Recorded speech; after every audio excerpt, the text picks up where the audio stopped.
Good morning दोस्तों, welcome to Kuldeep classes. आज हम लोग देखते हैं उच्चारण प्रयत्न के आधार पर वर्णों का वर्गीकरण। जैसा कि हमने कल आपको बताया था कि हमने व्यंजनों के बारे में पढ़ा हुआ था। आज हम लोग पढ़ेंगे उच्चारण प्रयत्नों के आधार पर वर्णों का वर्गीकरण। ठीक, कि उच्चारण प्रयत्न के आधार पर वर्ण होते कितने प्रकार के। तो उच्चारण प्रयत्न के आधार पर वर्ण जो वर्गीकरण होता है वो दो प्रकार से होता है। सबसे पहला आता है स्वर तंत्रियों के आधार पर, जिससे हम कंपन के आधार पर भी कहते हैं या घोषत्व के आधार पर भी कहते हैं। एक और इसका नाम होता है नाद के आधार पर। क्या? नाद। नाद मतलब भी गूंज होता है, गूंज मतलब कंपन। ठीक, बात करते हैं दूसरा क्या होता है सर। दूसरा होता है प्राणत्व के आधार पर, जिसे हम क्या कहते हैं, वायु के आधार पर, या हम इसका नाम भी बोल सकते हैं वायु प्रक्षेप के आधार पर। वायु प्रक्षेप।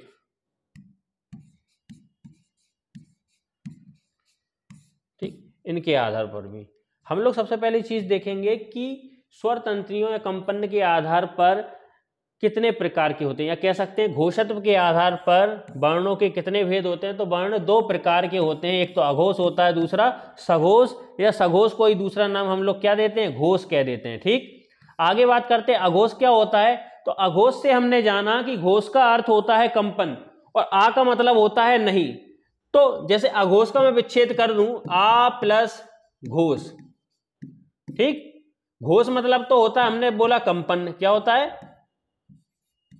कंपन होता है। और आ मतलब होता है क्या, नहीं। आ मतलब क्या होता है, नहीं। तो जिन वर्णों में उच्चारण में कंपन नहीं होता उसे हम क्या कहते हैं, उसे अघोष कहते हैं।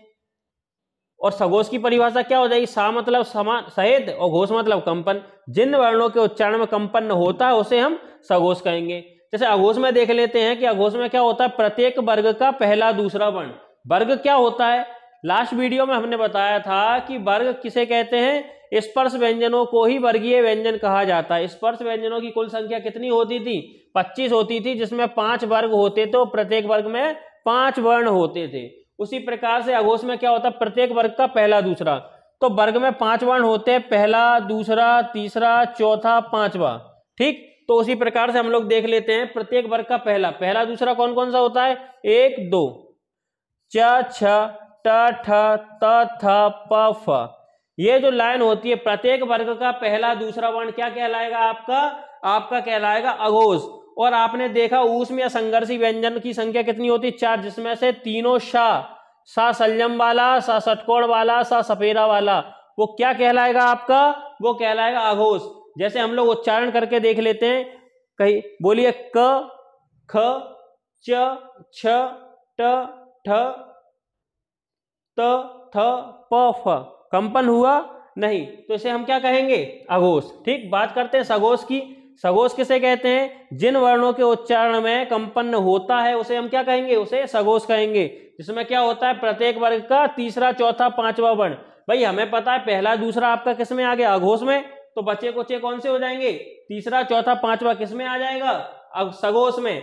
तो वर्ग का तीसरा, चौथा, पांचवा, ये गा वाली लाइन जो है, गा वाली लाइन किस में आ जाएगी। जैसे ये आपका जो है गा, ये देख लेते अपन लोग,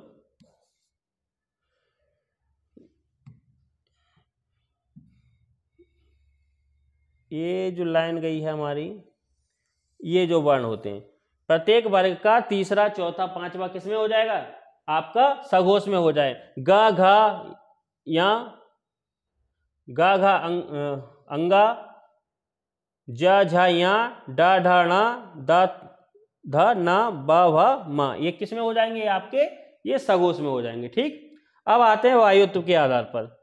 अगला कौन सा आता है, प्राणवायु के आधार पर, वायु प्रक्षेप के आधार पर, या वायुत्व के आधार पर। ये कितने प्रकार के होते हैं, ये 2 प्रकार के होते हैं। कौन कौन से, एक तो अल्पप्राण होता है, दूसरा महाप्राण। वायु का मतलब तो आप जानते ही हो। तो सबसे पहला आता है अल्प। अल्प मतलब क्या होता है, कम। अल्पप्राण किसे कहेंगे, अल्पप्राण वर्ण वे वर्ण होते हैं जिनके उच्चारण में कम वायु की आवश्यकता पड़ती है, उसे हम क्या कहते हैं, अल्पप्राण। इसमें क्या हो जाएगा, प्रत्येक वर्ग का पहला, तीसरा, पांचवा। पहला, तीसरा, पांचवा कौन कौन सा होगा, क गा अंगा, चा जा या, टा डा णा, ता दा न, प, व, म, ये क्या हो जाएंगे आपके? प्रत्येक वर्ग का पहला, तीसरा, पांचवा वर्ण क्या कहलाएगा आपका? अल्पप्राण। और अंतस्थ व्यंजन या, रा, ला, वा क्या कहलाएंगे? या, रा, ला, वा आपके अल्पप्राण। ठीक, और बाकी सभी स्वर क्या कहलाते हैं? आपके अल्पप्राण कहलाते हैं। बात करते हैं महाप्राण। महा से खुद ही समझ में आता, महा मतलब होता है अधिक, प्राण मतलब वायु। जिन वर्णों के उच्चारण में वायु की अधिक मात्रा में आवश्यकता पड़ती है उसे महाप्राण कहते हैं। तो प्रत्येक वर्ग का दूसरा चौथा वर्ण क्या हो जाएगा? प्रत्येक वर्ग का दूसरा चौथा वर्ण क्या कहलाता है आपका? महाप्राण। और तीनों शा और हा क्या कहलाते हैं आपके? महाप्राण कहलाते हैं। ठीक, इतना क्लियर हो गया। आगे बात करते हैं हम लोग, एक छोटा सा नोट करके जान लेते हैं कि जो सभी स्वर होते हैं वो अल्पप्राण तथा सघोष होते हैं। सभी स्वर जो होते हैं वो अल्पप्राण और सघोष होते हैं। ठीक, ये हमारा था वर्णमाला का आखिरी टॉपिक। ठीक, ये हमने चीजें देख ली। आगे हम लोग पढ़ेंगे अब वर्णमाला पर जो आधारित जितने भी महत्वपूर्ण प्रश्न होंगे उनके बारे में आज विस्तृत हम लोग जो है चर्चा करते हैं। देखते हैं सबसे पहले वर्णमाला का कौन सा प्रश्न आता है। ठीक, सबसे पहला प्रश्न आता है कि भाषा की सबसे छोटी इकाई क्या है? जैसे कि हम लोगों ने जाना था कि भाषा की सबसे छोटी इकाई ध्वनि होती है, जिसे हम वर्ण भी कहते हैं। तो ऑप्शन नंबर कौन सा हिट हो जाएगा इसमें? डी। वर्ण को ही क्या कहा जाता है? वर्ण को ही ध्वनि कहा जाता है। ठीक, तो पहला क्वेश्चन का आंसर क्या होगा? भाषा की सबसे छोटी इकाई ध्वनि है। ठीक, आगे बात करते हैं दूसरा प्रश्न क्या है। दूसरा प्रश्न आता है कि हिंदी वर्णमाला में कुल वर्णों की संख्या है। तो भाई साहब हिंदी वर्णमाला में वर्णों की संख्या कितनी है? जैसे कि हमने बताया था हिंदी वर्णमाला में वर्णों की संख्या कितनी है? 52। कितनी है साहब? 52 है। ठीक, आगे बात करते हैं अगले प्रश्न में, अगले प्रश्न की ओर बढ़ते हैं। अगला प्रश्न कहता है कि छा ध्वनि किसके अंतर्गत आती है? ऑप्शन देखते हैं, पहला मूल स्वर, दूसरा घोष वर्ण, तीसरा संयुक्त वर्ण, चौथा तालव्य वर्ण। हम लोगों ने देखा था कि जो छा है, जो छा क्षत्रिय वाला है, छा क्षत्रिय मिलकर किससे बनता है? का प्लस सा से। और का प्लस सा क्या है? एक संयुक्त व्यंजन है। क्या है? संयुक्त व्यंजन। तो ऑप्शन में क्या है? संयुक्त व्यंजन है। हाँ, संयुक्त वर्ण, संयुक्त वर्ण ही व्यंजन होता है। ठीक, तो संयुक्त व्यंजन ये वाला ऑप्शन हिट हो जाएगा आपका। ठीक, आगे बढ़ते हैं। अगला प्रश्न क्या है? अगला प्रश्न आता है किस शब्द में द्वित्व व्यंजन है? द्वित्व का मतलब होता है दो व्यंजन। हमने द्वित्व व्यंजन के बारे में जाना था कि द्वित्व व्यंजन क्या होता है? जब दो समान व्यंजन लगातार आते हैं और उनके बीच में कोई स्वर ना हो तो उसे क्या कहेंगे? द्वित्व व्यंजन। अब देख लीजिएगा, दो स्वर समान किस किस में आ रहे हैं? पुनः में नहीं है, इलाहाबाद में भी नहीं है, किसमें? दिल्ली, ला ला। ये क्या है? दोनों भाई समान स्वर हैं, लगातार हैं। तो ऑप्शन कौन सा हिट कर देंगे? दिल्ली। ठीक, अगला प्रश्न देखते हैं क्या है। अगला प्रश्न है इनमें से कंठ ध्वनियां। भाई कंठ से कौन सा वर्ग बोला जाता है? हमें पता है कंठ से का वर्ग बोला जाता है। और का वर्ग का ऑप्शन दिख रहे हैं भाई, पहला ही ऑप्शन का और खा, ये क्या हो गया? कंठ ध्वनियां हैं। ठीक, पांचवा क्वेश्चन क्लियर। आगे बढ़ते हैं अगले प्रश्न की ओर। अगला प्रश्न क्या है देखते हैं। अगला प्रश्न है क, ग, ज, फ। देखिएगा, क के नीचे नुक्ता लगा हुआ है, गा के नीचे भी, जा के नीचे भी, फा के नीचे भी। और जब भी किसी ध्वनियों के नीचे बिंदु लगा होता है, इसे हम नुक्ता या तलबिंदु कहते हैं। तो वो ध्वनियां किसकी होती हैं? भाई वो ध्वनियां होती हैं अरबी फारसी भाषा की। ठीक, याद रखना दोस्तों। आगे देखते हैं हम लोग अगले प्रश्न की ओर कि हिंदी वर्णमाला में स्वरों की संख्या कितनी है।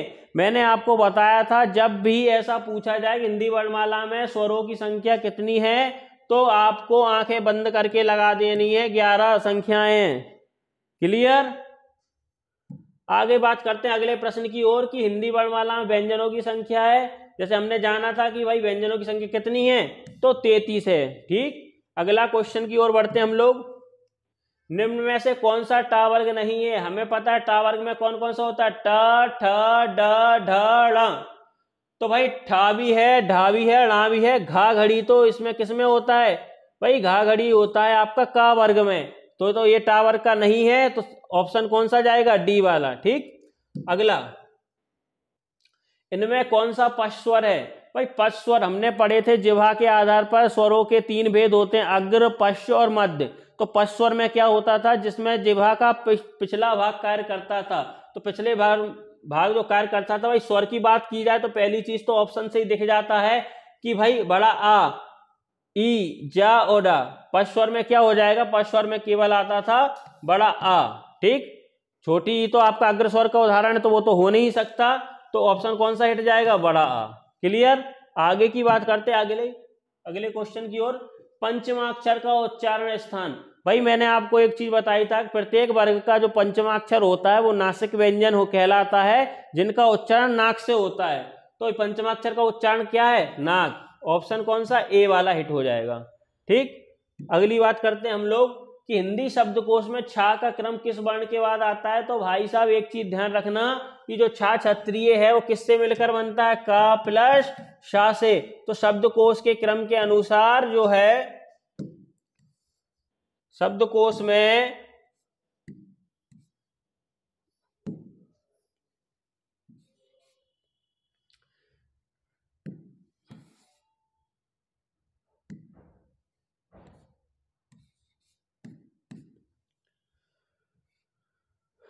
तो बात करते हैं हिंदी शब्दकोश में छा का क्रम जो है किस वर्ण के बाद आता है, तो का के बाद आता है। ठीक साहब, आगे बात करते हैं हम लोग।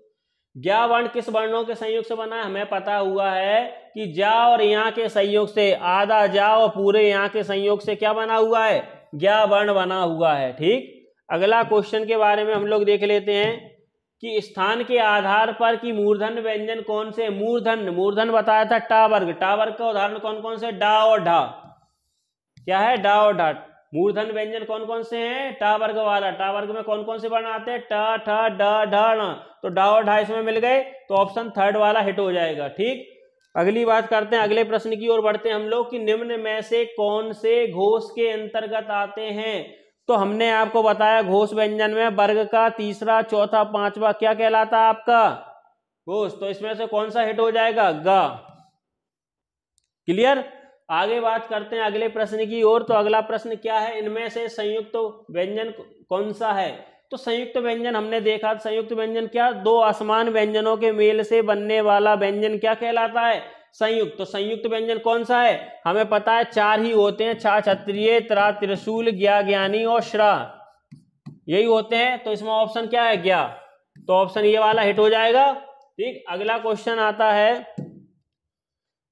श श श कौन से व्यंजन कहलाते हैं। भाई हमने सबसे पहली चीज पढ़ी थी, व्यंजन तीन प्रकार के होते हैं, स्पर्श, अंतस्थ और ऊष्मीय संघर्षी। तो ऊष्मीय संघर्षी कौन से होते हैं, तीनों श और हा। तो ऊष्मीय संघर्षी दिख रहा है, हाँ भाई से संघर्षी, तो संघर्षी वाला ऑप्शन आपका हिट हो, चाहे ऊष्मीय दिख जाए चाहे संघर्षी, कौन सा लगाएंगे, दोनों में से कोई भी मिल जाए आपको। अगला प्रश्न देखते हैं, निम्नलिखित में से कौन सा अयोगवा है। भाई हमने देखा था अयोगवा क्या होते हैं, जिन्हें ना तो हम स्वर में गिनते हैं ना तो व्यंजन में, इनकी संख्या दो होती है, एक तो अम होता है, दूसरा आहा होता है। अम को अनुस्वार कहा जाता है और आहा को विसर्ग। तो अनुस्वार और विसर्ग में से कोई ऑप्शन मिल रहा है, सब विसर्ग मिल गया, तो कौन सा हो जाएगा, ए वाला ऑप्शन आपका हिट हो जाएगा। ठीक, अगली बात करते हैं अगले प्रश्न की ओर कि इनमें से नासिक व्यंजन कौन सा। भाई हमें पता है नासिक व्यंजन कौन, जो नाक से उच्चारण होता है। नाक से उच्चारण किसका होता है, प्रत्येक वर्ग का पंचमाक्षर।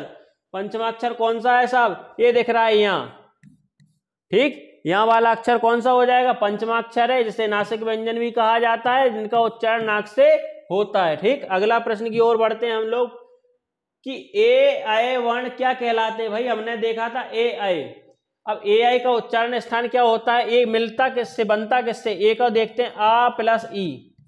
अब हमें पता है आ कंठ से बोला जाता है, ई तालु से, तो कंठ तालब्य दिख रहा है ऑप्शन में, देखो दिख रहा है डी वाला ऑप्शन, कंठ तालब्य, ये आपका उत्तर हो जाएगा। ठीक, अगली बात करते हैं साहब अगले प्रश्न की ओर कि इनमें से फारसी ध्वनि कौन सी है। मैंने एक चीज बताई थी आपको कि अरबी फारसी की भाषा के नीचे बिंदु लगा होता है, किसी भी वर्ण के नीचे। तो बिंदु किस वर्ण के नीचे दिख रहा है साहब, फा के नीचे। तो फा के नीचे वाला ऑप्शन अपने आप दिख के हिट हो गया, तो डी ऑप्शन जो है आपका इसका आंसर है। आगे पढ़ते हैं अगले प्रश्न की ओर।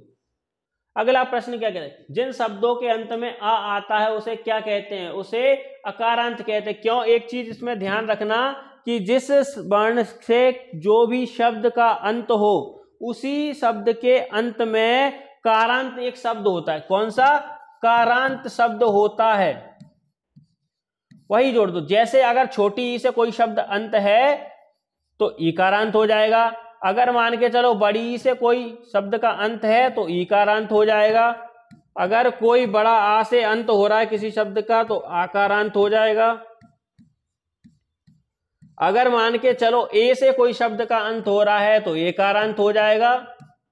इस प्रकार से जिस शब्द का अंत जिस वर्ण से होता है उसी वर्ण में कारांत शब्द जोड़ दिया जाता है। कारांत, मूल शब्द क्या है? कारांत। कारांत जोड़ देंगे तो वही शब्द उसी वर्ण से अंत करेगा। क्लियर?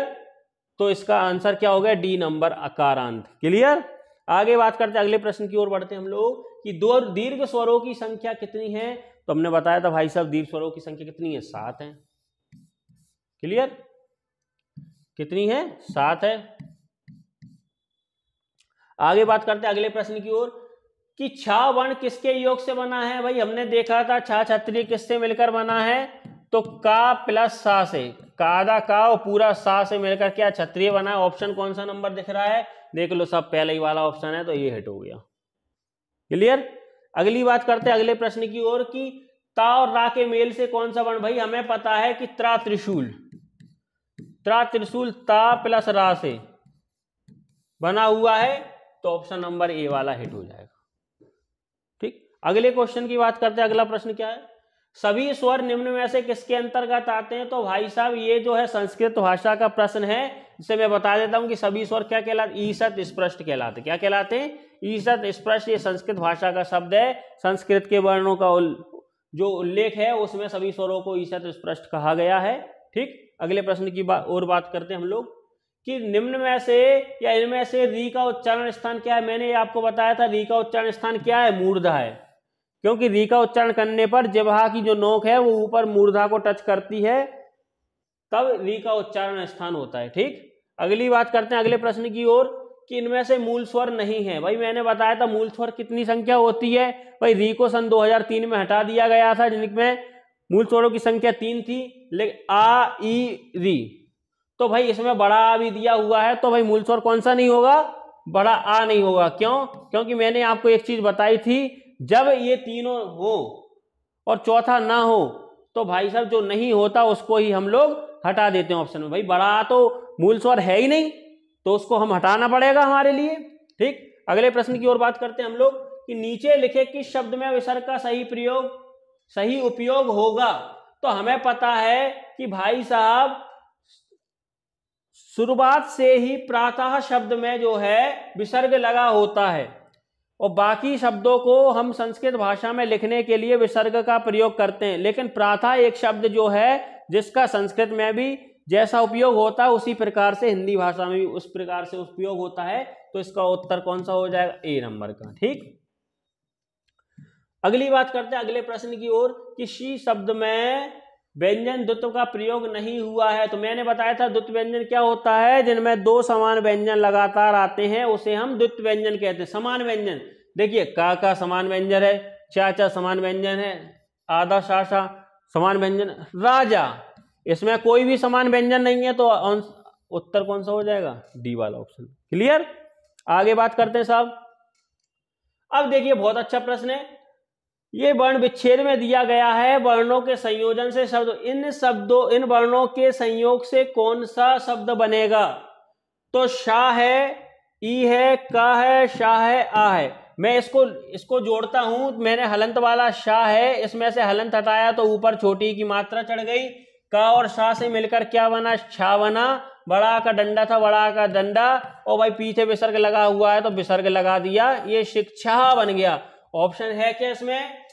देख लो भैया, शिक्षा तो दिया है लेकिन इसके पीछे विसर्ग नहीं दिया, तो ऑप्शन ये वाला नहीं होगा। ऑप्शन नहीं दिख रहा है तो कौन सा लगा? इनमें से कोई नहीं। तो भाई साहब इन वर्णों के संयोजन से शब्द बनेगा, इनमें से कोई नहीं। ठीक, अगला प्रश्न देखते हैं। मधुर शब्द में बलाघात है। बलाघात का मतलब होता है बल से प्रहार करना। बलाघात ये वर्णों में ही आता है। बलाघात 3 प्रकार के होते हैं। 3 प्रकार से कौन कौन से होते हैं? एक तो वर्ण बलाघात होता है, दूसरा आपका होता है शब्द बलाघात और तीसरा होता है वाक्य बलाघात। क्लियर? तो इसमें पूछा है मधुर शब्द में बलाघात क्या है, तो बलाघात है मां वर्ण पर। जब उच्चारण करें मधुर मधुर तो बल किससे पड़ा, मां से, तो इसका उत्तर क्या हो गया, मां वर्ण पर। ठीक, आगे बात करते हैं अगले प्रश्न की ओर कि अगला प्रश्न क्या है। अगला प्रश्न है निम्न में से किस शब्द में हलंत का सही प्रयोग हुआ है। तो भाई इसमें से देखो हलंत किस में दिख रहा है भाई, सबसे पहला ए ऑप्शन में, तो ये लगा देंगे विद्वान। विद्वान में हलंत का प्रयोग सही रूप से हुआ है। अगले प्रश्न की बात करते हैं, इनमें से आगत स्वर। मैंने आपको बताया था कि ओ को हम लोग आगत स्वर भी कहा जाता है, ठीक, जिसे हम अर्धचंद्र भी कहते हैं। क्या कहते हैं, अर्धचंद्र भी कहते हैं, इसे ही आगत स्वर कहते हैं। इनका उच्चारण जो था वो अंग्रेजी भाषा के शब्दों को हिंदी में लिखने के लिए ओ के उच्चारण के रूप में लिखा जाता है। ऑप्शन नंबर कौन सा हो जाएगा, सी। ऑप्शन नंबर सी जो है वो आपका क्या हो जाएगा, इसका उत्तर हो जाएगा। अगला देखते हैं, नेक्स्ट प्रश्न क्या है, किसके उच्चारण में हकार मतलब होती है वायु का ज्यादा प्रयोग। किसमें होता है साहब, हमें पता वायु, महाप्राण। किसमें होता है साहब, महाप्राण। इसका उत्तर क्या हो जाएगा, महाप्राण।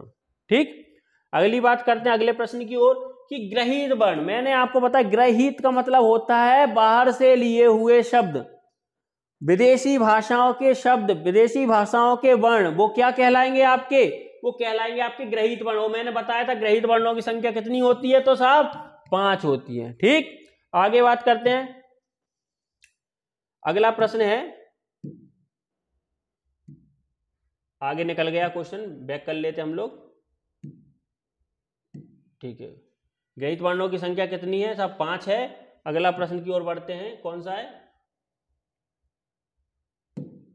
ठीक, प्रत्येक व्यंजन वर्ग में वर्णों की संख्या कितनी है। मैंने बताया था कि स्पर्श व्यंजनों में 5 वर्ग होते हैं और प्रत्येक वर्ग में 5 वर्ण होते हैं, तो वर्ग में कितनी संख्या होती है, 5। ठीक, अगला प्रश्न है, इनमें से किनका उच्चारण करने पर जिह्वा का अग्रभाग नहीं उठता। मैंने बताया था जिह्वा के अग्रभाग उठने में आपके ई, बड़ी ई, ए और आई, इन चारों वर्णों में अग्रभाग कार्य करता है। तो इन चारों में से ऑप्शन देखना है, ई, बड़ी ए, कौन सा नहीं उठेगा, तो बड़ा ऊ वाला ऑप्शन आपका हो जाएगा। ठीक, अगला प्रश्न देखते हैं क्या है, वायु प्रक्षेप। मैंने बताया था वायु प्रक्षेप, वायुत्व, प्राणवत्व के आधार पर व्यंजन कितने भेद होते हैं, तो 2 होते हैं। ऑप्शन दिख रहा है भाई साहब, पहला ही वाला ऑप्शन हिट हो गया भाई साहब, कितने होते हैं, 2 होते हैं। ठीक, आगे बात करते हैं अगले प्रश्न की ओर, इनमें से कंठ और ओष्ठ से उच्चारित होने वाले, अब कंठोष्ठ, मैंने बताया था कंठोष्ठ में कौन कौन से होते हैं, ओ और औ, कौन कौन से बोले जाते हैं, ओ और औ किससे बोले जाते हैं, कंठोष्ठ से। ठीक, क्यों, क्योंकि ओ किससे मिलकर बनता है, आ प्लस ऊ से। आ किससे बोला जाता है साहब, कंठ से, और ऊ किससे बोला जाता है, ओष्ठ से। इस प्रकार इन दोनों को क्या बोला जाता है, कंठोष्ठ ध्वनियां। कंठोष्ठ में कौन कौन सी है, ओ और औ। ऑप्शन नंबर बी हिट हो जाएगा। क्लियर, अगली बात करते हैं अगले क्वेश्चन की ओर, अनुनासिक। मैंने बताया था अनुनासिक का दूसरा नाम क्या होता है, चंद्रबिंदु। क्या होता है, चंद्रबिंदु होता है, और चंद्रबिंदु का साइन क्या होता है, ये कौन होता है, इस प्रकार से होता है, ऑप्शन नंबर डी। ठीक, अगला प्रश्न और देखते हैं, इनमें से तलबिंदु युक्त शब्द। भाई तलबिंदु, तल के नीचे लगा बिंदु, तलबिंदु, तो कौन सा हो जाएगा, सड़क। ऑप्शन दिख रहा है हमें। अगली बात करते हैं अगले प्रश्न की ओर, अगला प्रश्न क्या है, किन शब्द में द्वित व्यंजन, भाई तीसरी बार रिपीट हुआ है, द्वित मतलब दो समान व्यंजन लगातार आए, लगातार किसमें दिख रहे हैं, बिल्ली, ला डबल व्यंजन जो है इसमें। ठीक, अगला बात करते हैं अगले प्रश्न की ओर, ओम किस स्वर का उच्चारण। मैंने आपको बताया था कि ओम शब्द किसमें आता है, आपका प्लुत स्वर में आता है। ठीक, प्लुत स्वर किसे कहते हैं, जिन वर्णों के उच्चारण में ह्रस्व तथा दीर्घ की अपेक्षा अधिक समय लगता है उसे हम प्लुत स्वर कहते हैं। ठीक, अगली बात करते हैं अगले प्रश्न की ओर, इनमें कौन सा वर्ण पंचमाक्षर नहीं है। मैंने बताया था पंचमाक्षर मतलब कौन, अंगा, याणा, ना, मा। तो इनमें से कौन सा, अंगा है ही, यहाँ है ड़ा है, इसमें क्या रा, तो रा नहीं है, रा कौन सा है, रा अंतस्थ व्यंजन है। ठीक, अगली बात करते हैं, स्पर्श व्यंजन वर्ग का दूसरा नाम कौन सा है, तो भाई साहब मैंने बताया था कौन सा है स्पर्श व्यंजन का नाम, वर्गीय व्यंजन। ऑप्शन नंबर सी हिट हो जाएगा। अगली बात करते हैं अगले प्रश्न की ओर कि अर्धचंद्र वाला शब्द कौन सा है। अर्धचंद्र किसमें दिख रहा है साहब, साफ साफ दिख रहा है डॉक्टर शब्द में। डॉक्टर शब्द क्या है, अर्धचंद्र वाला शब्द है।